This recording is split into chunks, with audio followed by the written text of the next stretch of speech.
Bonjour mes chers amis, bonsoir. J'espère que vous allez bien. Je vous laisse ce petit message vocal parce que je vois que vous m'avez tagué toute la journée sur une affaire de soutenance de thèse de doctorat au Cameroun. C'est pour ça que je vous ai laissé un petit commentaire tout à l'heure, mais je sais que nombreux parmi vous ne vont pas comprendre le sens de mon questionnement. J'étais en train de vous demander, est-ce qu'il n'y a pas un problème dans votre pays, qui peut se passer dans votre pays? Vous ne me cherchez pas partout sur les réseaux sociaux. J'aurais voulu savoir en quoi la soutenance de thèse de la fille de Babouké me concerne. Mais après réflexion, je pense qu'il y a peut-être des analyses que vous sollicitez autour de cet événement, aussi des réponses que vous recherchez à travers... parce que c'est un événement public, c'est devenu public par la diffusion de cette soutenance sur des médias qui reçoivent votre argent. Parce qu'il faut savoir que l'État camerounais soutient les médias privés.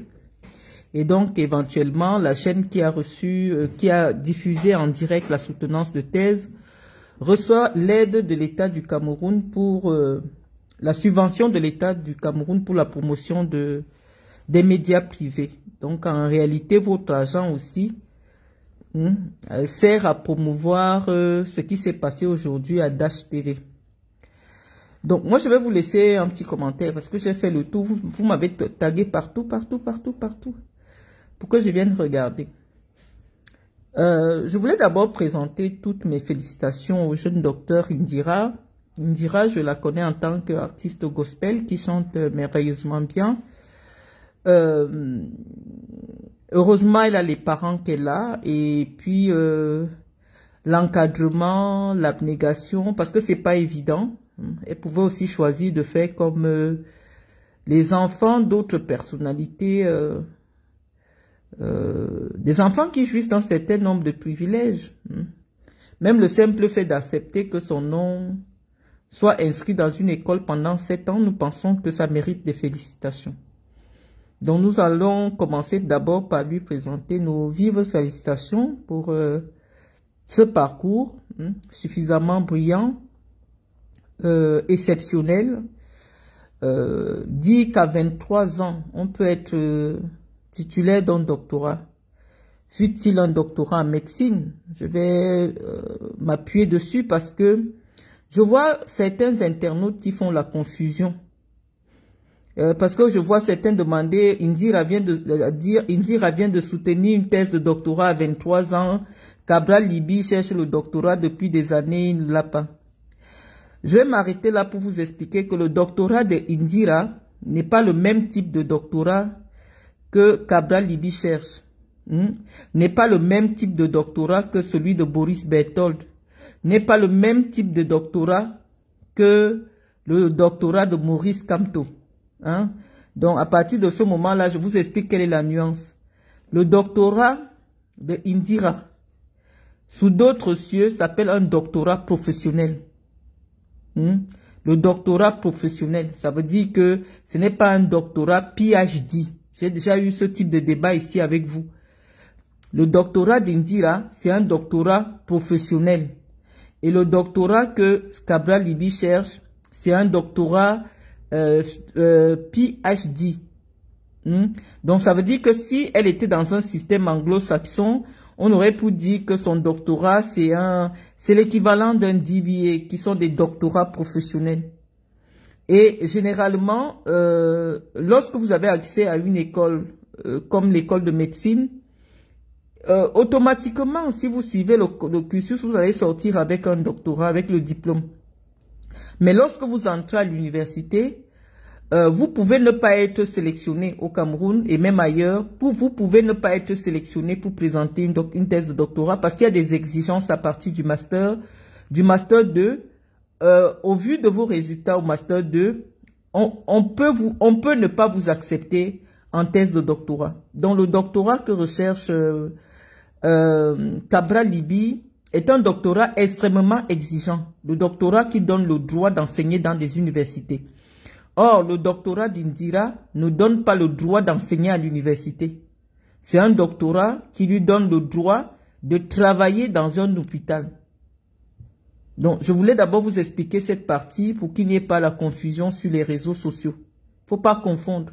Le doctorat de Indira lui donne simplement le droit de travailler dans un hôpital, d'exercer certains soins, voilà, d'avoir certaines prérogatives. Mais ce n'est pas le doctorat pour devenir enseignant-chercheur. Donc, ce n'est pas le même type de doctorat. Maintenant, je vois aussi vos préoccupations quant à la publicité qui est faite autour de cet événement. Vous devez savoir que sous d'autres cieux, une soutenance de thèse a l'obligation d'être publique. Une soutenance de thèse de doctorat PhD. Et en France, par exemple, c'est réglementé par la loi de 2016 qui oblige les universités à rendre publiques les soutenances de thèse PhD.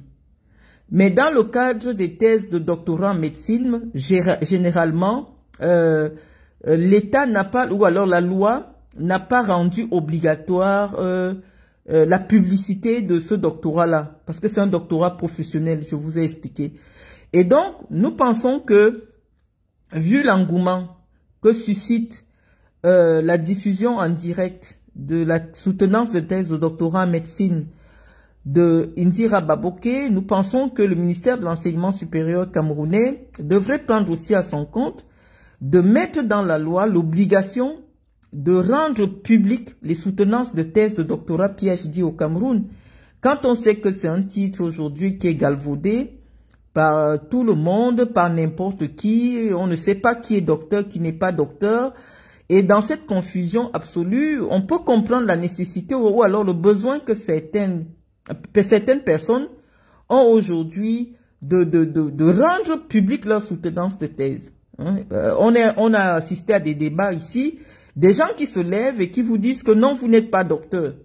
Moi, je me souviens, à l'époque, il y a 12 ans, c'est Cameroun Tribune qui avait fait des publications en ce qui concernait ma soutenance de thèse. Et moi, 13 ans plus tard, je retrouve quand même des gens sur Internet qui s'asseyent et disent que non, elle n'est pas docteur. Parce que je n'avais pas fait une diffusion en direct comme Indira. Donc, je pense qu'il y a eu un certain nombre d'antécédents. Il y a un environnement aujourd'hui au Cameroun qui fait que, oui, tout, il faut avoir les preuves. Et je pense que les parents d'Indira ont bien réfléchi de rendre public cette soutenance de thèse parce que malheureusement, si dans quelques années, ils ne sont plus en odeur de sainteté avec le régime qui sera en place, on ne serait pas surpris de rencontrer des opposants politiques qui pourraient peut-être contester la qualité de cette petite fille. Moi, je pense qu'elle a beaucoup de mérite. Je pense que nous pouvons séparer l'action de ses parents avec son parcours à un certain niveau parce que les enfants, il y a d'autres enfants dans le régime qui jugent je veux dire des avantages de Indira, mais qui ont choisi d'autres parcours. Ce n'est pas l'occasion ici pour nous d'aller chercher la pauvre Brenda. On sait bien que Brenda Biya, sans avoir composé, a eu le concours de l'ENAM, mais n'a même pas respecté cette école qui forme l'élite camerounaise. Elle n'est jamais passée là-bas, elle n'est jamais venue. Et on lui demandait pas beaucoup. On demandait à Brenda simplement de faire semblant d'aller à l'école. Donc, rien que pour le fait d'Indira d'avoir fait semblant d'être partie à l'école, pas d'avoir fait semblant. Elle est quand même partie, on l'a vu, même si certains camarades disent, ils sont venus écrire sur Facebook à certains stages, elle n'était pas présente, elle ne se présentait pas, il y a eu des interventions pour que à certains stages, lorsqu'elle ne se présentait pas, on demandait aux médecins de faire des rapports. Moi, je mets ça sous le compte du Congossa. Parce que sans élément de preuve, lorsque quelque chose est déjà sur les réseaux sociaux, chacun y va de son propre commentaire en fonction de son niveau d'aigueur. Mais moi, je pense que cette petite fille a du talent, elle a du mérite. Et nous pouvons séparer l'action de ses parents, je veux dire l'implication de ses parents dans la gouvernance de notre pays à son parcours personnel. Allier la musique et les études, c'est vraiment pas évident. Il faut avoir des parents qui croient en vous, il faut avoir des parents qui vous soutiennent, il faut avoir la volonté, la foi, et puis elle y est arrivée au bout de 7 ans, elle est devenue docteur. Nous n'allons pas cracher sur son doctorat parce qu'on vous dit, même un doctorat honoris causa mérite le respect. Et donc nous disons toutes nos félicitations au docteur Indira Babouke qui a désormais le doctorat professionnel de médecin. Mais cette analyse ne serait pas intéressante si on ne se posait pas la question aussi de savoir est-ce que si Indira n'était pas la fille de Babouke, elle aurait pu réussir au concours de l'école du CUS, quand on sait aujourd'hui que c'est devenu un véritable comptoir, le concours du CUS. C'est-à-dire que ce n'est plus les meilleurs au Cameroun qui ont accès à la faculté de médecine. C'est ceux qui ont la possibilité d'acheter. On nous parle des sommes de 5 millions la place. Ceux qui ont les moyens d'acheter la place, qui se retrouvent aujourd'hui au CUS. Et ceux qui ont la chance d'avoir des parents qui ont les relations. Et aujourd'hui, vous avez vu, les parents d'Indira ont des relations et donc en principe, est-ce que Indira aurait pu rater le concours du CUS connaissant les conditions pour avoir accès à cette école aujourd'hui en 2025 au Cameroun? Nous pensons que non.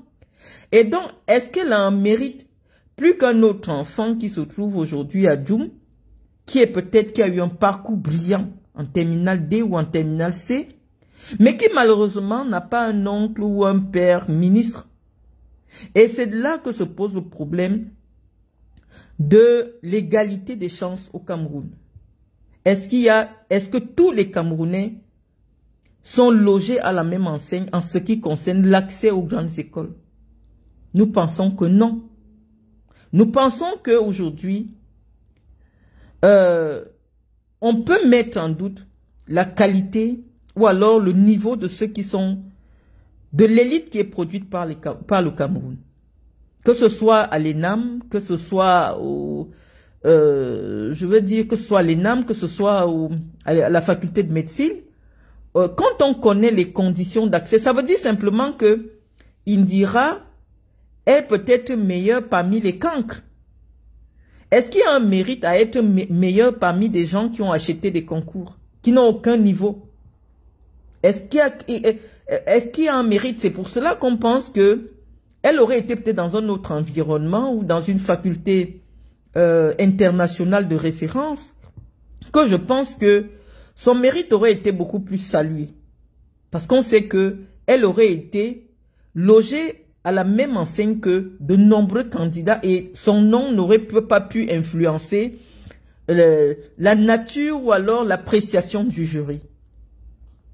Pour ceux qui ont écouté cette soutenance de thèse, oui, il y a encore peut-être, elle ne fait pas peut-être, elle n'a pas fait un doctorat en langue française parce qu'il y a encore des faiblesses dans la langue qu'on a pu relever, mais elle fait un doctorat en médecine, mais on suppose que lorsque on est docteur, on se cultive, hein, on prend la peine d'améliorer son niveau de langue. Donc, on n'a pas retrouvé un niveau de langue qu'on peut rechercher lorsque un docteur s'exprime. Il y avait des termes techniques, certes, elle s'exprimait dans un domaine qu'on connaît, mais le niveau de la langue n'était pas le niveau de ce qu'on s'attendrait à écouter d'un docteur. Et donc, là, on se dit, lorsqu'on écoute Indira, le niveau, nous, on n'a pas fait médecine, les médecins ont estimé que le travail qu'elle a produit est un travail excellent, mais nous nous arrêtons au niveau de la langue. Nous avons écouté le niveau de la langue qui a été utilisé, et nous disons que c'est pas encore un niveau suffisant pour une thèse de doctorat. Et on disait que, est-ce qu'il y a un mérite à être brillant parmi des idiots? On pense que non. On pense que non. C'est pour cela que nous encourageons Indira peut-être à venir faire une spécialisation, soit en neurochirurgie. Je me souviens, j'avais rencontré le docteur Baron, je crois qu'elle vient souvent au Cameroun, qui est neuro... Elle est quoi, le docteur Baron? Docteur Baron est quoi? endocrinologue, la jeune fille de 26 ans qui était neurochirurgienne à Necker, comment ça s'appelait? Stéphanie Puget. Voilà, j'ai vu par exemple une jeune neurochirurgienne, Stéphanie Puget, à l'hôpital Necker à Paris, elle avait 26 ans. Lorsque vous voyez cette fille, cette femme, à l'époque elle avait 26 ans, lorsque elle vous inspire la confiance, parce que vous vous dites que elle a reçu son diplôme dans un environnement qui ne tient pas compte de vos origines, qui ne tient pas compte de qui sont vos parents, qui ne tient pas, mais qui vous donne le diplôme pour votre mérite. Et c'est ça qui suscite la confiance de ceux qui viennent se soigner dans des hôpitaux occidentaux, parce qu'on sait que en Occident, on ne regarde pas, vous êtes la fille de qui, vos parents sont qui, non. En Occident, il n'y a que votre cerveau qui plaît dans votre faveur. Et donc, malheureusement, Indira, si elle est devenue médecin, on ne peut pas effacer le doute dans l'esprit des Camerounais qui vont toujours penser qu'en réalité, on a laissé de brillants enfants au quartier parce qu'ils n'ont pas de relations, ils n'ont pas d'argent. Cette place, elle l'a eue, c'est seulement parce que elle est la fille de Baboké. Et malheureusement, elle n'aurait pas pu échouer parce que c'est pas possible de faire échouer la fille du directeur du cabinet civil, adjoint du ministre directeur du cabinet civil. Et donc forcément, lorsqu'elle rentre, au bout de 7 ans, normalement, on devra lui donner le diplôme. Pourquoi? Parce qu'on suppose que y a des relations derrière. Et donc c'est à elle aujourd'hui de prouver sa propre légitimité, de prouver qu'elle peut, qu'elle est un médecin fiable en venant faire une spécialisation en Occident. À venir se mesurer au meilleur. On n'est pas meilleur parmi les cancres, on n'est pas meilleur dans un environnement qui ne donne pas les mêmes droits à tous les jeunes Camerounais. L'environnement camerounais aujourd'hui est un environnement de relations. Même pour assister à une soutenance de thèse, la soutenance de thèse d'Indira aujourd'hui, je crois qu'il fallait avoir la relation pour venir écouter. Donc, un tel environnement, on se rend compte que l'enseignement au Cameroun, ça ne vaut pas la peine. On fait avec. Je vois, au moment où je parle, même il y a 237 personnes. Ça veut dire que oui, le 237, c'est la relation. Donc, quand tu es meilleur parmi les cancres, il y a quel mérite? Des gens qui n'ont fait aucun effort, des gens qui ont donné de l'argent pour être là. Ils n'ont pas le temps, ils savent qu'ils vont sortir. Ils savent qu'ils ont donné de leur argent et donc forcément avec leur argent, ils vont sortir. Lorsque tous les membres du gouvernement, quand ils sont malades, ils préfèrent venir se soigner en Europe. Pourquoi? Parce qu'ils savent que les médecins camerounais, c'est le diplôme de doctorat en médecine au Cameroun, c'est comme un permis pour aller tuer les gens. Ça ne vaut rien, ça vaut que dalle. Je pense que une infirmière formée dans des écoles d'infirmières en Europe a un niveau supérieur à un médecin camerounais. C'est bizarre. C'est-à-dire que lorsqu'on voit une infirmière, le niveau de la formation des infirmières en Occident et le niveau de la formation des médecins, une infirmière formée en France, en Belgique, rassure plus qu'un médecin camerounais. Et après, on va pas parler des salaires. On va pas parler des salaires pour demander est-ce que Indira va accepter aller être fonctionnaire pour 230 000. Ce n'est même pas, je ne sais pas. C'est peut-être l'occasion ici d'attirer l'attention du gouvernement sur les médecins qu'ils forment pour les payer moins que, je sais pas, un médecin camerounais à sa sortie, il a combien? Peut-être 180 000, même pas 300 €. Donc on se demande, est-ce que ce docteur qui a eu, cette jeune doctoresse, qui a eu la mention honorable, va accepter officier dans nos hôpitaux pour 200 000, 300 €. Vu le standing qui est déjà le sien, est-ce qu'elle va accepter? Parce qu'à ce moment, elle est généraliste. Et être généraliste, c'est quoi? C'est laver les plaies des gens faire des pansements, faire des prescriptions, est-ce qu'elle va accepter d'aller travailler pour 300 €? Moi, je ne pense pas. Mais ça nous pose aussi un problème sur l'avenir. Cette petite fille n'a même pas encore commencé sa vie qu'elle est déjà condamnée. Et c'est là que je trouve vraiment méchant. Elle a soutenu sa thèse devant vous tous. On peut avoir des avis, on peut la titiller comme j'ai fait tout à l'heure. On peut avoir des avis divergents.